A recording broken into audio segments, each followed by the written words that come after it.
రామచంద్ర యాదవ్ గారిపై కొందరు రాజకీయ ప్రత్యర్థులు చేస్తున్న తప్పుడు ఆరోపణలకు సమాధానంగా పుంగనూరు నియోజకవర్గం చౌడేపల్లి మండలం రాచనాల బండాలో ఉన్న శ్రీ లక్ష్మీ నరసింహస్వామి పాదాల చెంత వెలిసిన ప్రసిద్ధ శ్రీ ఆంజనేయ స్వామి ఆలయంలో బీసీవై పార్టీ నాయకులు సత్య ప్రమాణం చేశారు. సందర్భంగా బీసీవై పార్టీ నాయకులు మాట్లాడుతూ మా పార్టీ రాజకీయ అధ్యక్షుడు బోడి రామచంద్ర యాదవ్ కానీ పార్టీ నాయకులు కానీ ఎలాంటి ఇతర రాజకీయ పార్టీలకు తొత్తులు కాదని బినామీలు కాదని దేవుని సాక్షిగా ప్రమాణం చేశాం. రాజకీయ లబ్ధి కోసం తప్పుడు ప్రచారాలు చేయడం ప్రజలను తప్పుదారి పట్టించడం చర్య అని పేర్కొన్నారు. అలాగే బీసీవై పార్టీకి సవాలు విసిరిన తెలుగుదేశం పార్టీ నాయకులు ఆలయానికి వచ్చి ప్రమాణం చేయకపోవడం ప్రజలు గమనించుతున్నారని విమర్శించారు. ఈ రాష్ట్రంలో టీడీపీ వైసీపీ పార్టీల పరస్పర రాజకీయ ప్రయోజనాల కోసం పనిచేస్తున్నాయని ప్రజలకు స్పష్టంగా తెలుసునని అన్నారు. బీసీల హక్కులు, యువత భవిష్యత్తు, సామాన్య ప్రజల సమస్యలపై రాజీ పడకుండా పోరాడేది బీసీవై పార్టీ మాత్రమేనని స్పష్టం చేశారు.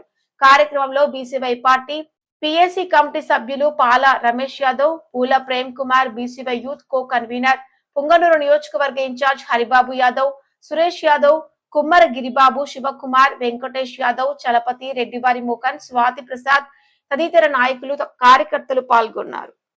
ఈ రాజనాల బండ శ్రీ ఆంజనేయ స్వామి గుడి దగ్గరికి విచ్చేసినటువంటి పాత్రికేయ మిత్రులందరికీ నా హృదయపూర్వక ధన్యవాదాలు.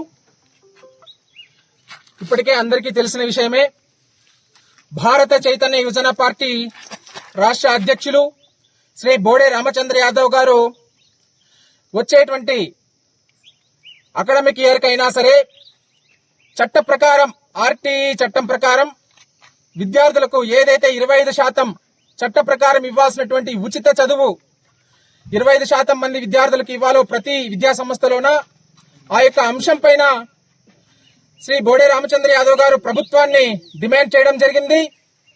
ఆ యొక్క 25% ఉచిత విద్య గత 2 సంవత్సరాలు కావచ్చు, అంతకు ముందు కావచ్చు, ఆ యొక్క ఫీజులు సేకరించినటువంటి ధనం, ఆ డబ్బుని పేద విద్యార్థుల నుంచి, పేద కుటుంబాల నుంచి స్వీకరించిన డబ్బు ఏమైంది అనేటువంటి విషయాన్ని ప్రశ్నించారు. అదేవిధంగా రాబో అకాడమిక్ ఇయర్ కి ఆ 25% డబ్బులు ఎటువంటి పరిస్థితుల్లో పేద విద్యార్థుల నుంచి తీసుకోకూడదని చెప్పి డిమాండ్ చేస్తూ, తీసుకున్నట్టయితే ఆ నిధులు ఎవరికి చేరుతున్నాయి, ఆ ముడుపులు అనేటువంటి విషయం పైన కూడా స్పష్టత ఇవ్వాలి అని డిమాండ్ చేశారు.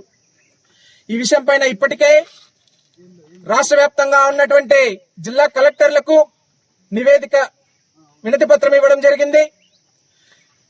ప్రైవేట్ విద్యా సంస్థల్లో అనేక మార్పులు తీసుకురావాల్సినటువంటి అవసరం ఉంది అని చెప్పి మేము వినతి పత్రం ఇవ్వడం జరిగింది.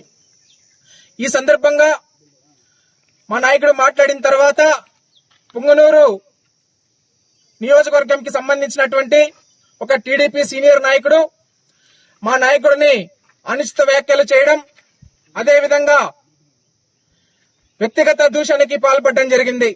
ఈ సందర్భానికి సంబంధించి నేను ఏది మాట్లాడాలన్నా ఈ యొక్క వీడియోని మీకు చూపించిన తర్వాతే మాట్లాడాలని చెప్పి నేను కోరుతున్నాను. ఈ వీడియోని ముఖ్యంగా నేను వేడుకుంటున్నాను. కానీ ఈరోజు మనం చూస్తూ ఉంటే ఇది ఏ విధంగా అభివర్ణించ నాకైతే అర్థం కావడం లేదు. ఎప్పుడు కూడా మా మిస్సెస్ రాజకీయాలకు రాలేదు.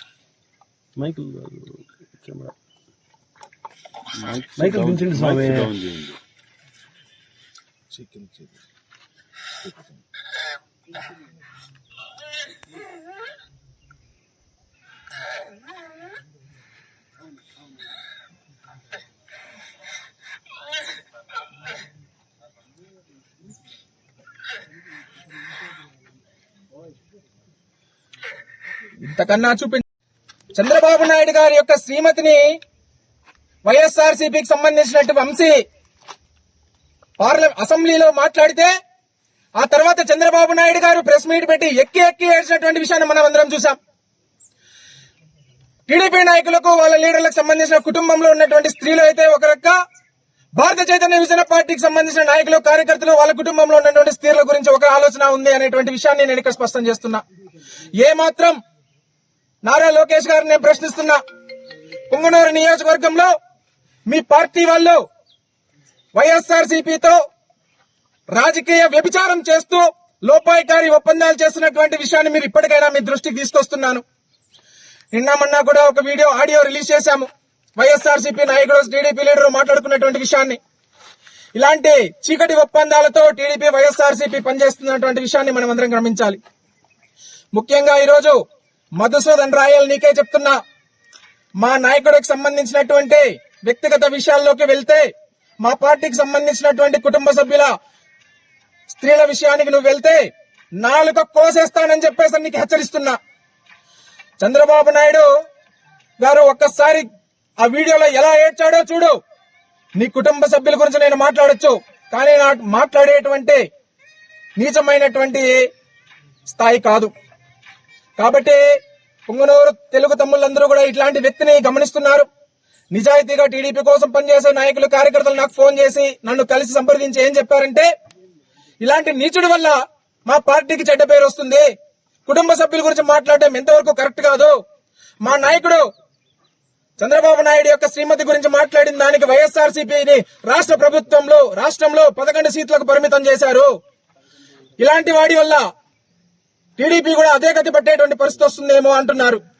ఖచ్చితంగా అదే పరిస్థితి వస్తుంది. మేమందరం ఎంతో తల్లిగా భావించేటువంటి మా నాయకుడి కుటుంబ సభ్యుల గురించి మాట్లాడితే పళ్ళు రాలిపోతాయని చెప్పేసి నేను హెచ్చరిస్తున్నాను. ఇలాంటి నీచమైనటువంటి ప్రస్తావన చేయడమే కాకుండా రాజకీయ పరంగా ప్రజా సమస్యలపైన మాట్లాడుతుంటే మా పార్టీ వ్యక్తిగత అంశాల్లోకి పోవడం ఒక నీచమైనటువంటి సంస్కృతి అయితే, ఈరోజు ఒక పిలుపునిచ్చాడు అతను. నీకు ఏమాత్రం ధైర్యం ఉన్నా వైఎస్ఆర్సీపీకి నీకు ఎటువంటి లోపాయికారు ఒప్పందాలు లేకపోతే నువ్వు ఇక్కడికి వచ్చి ప్రమాణం చెయ్యి అని చెప్పేసి డిమాండ్ చేశాడు. నేను దానికి సవాలు విసురుతూ రాజనాల బండకు వచ్చి ప్రమాణం చేయడానికి, సత్య ప్రమాణం చేయడానికి సిద్ధపడ్డాను. ఆ సందర్భంగా నేను కూడా సవాల్ విసిరి ఈ రోజు వస్తానని తెలియజేయడం జరిగింది. ఇప్పటి వరకు అతను కానీ అతనికి సంబంధించిన వాళ్ళు ఎవరు ఇక్కడికి రాలేదు.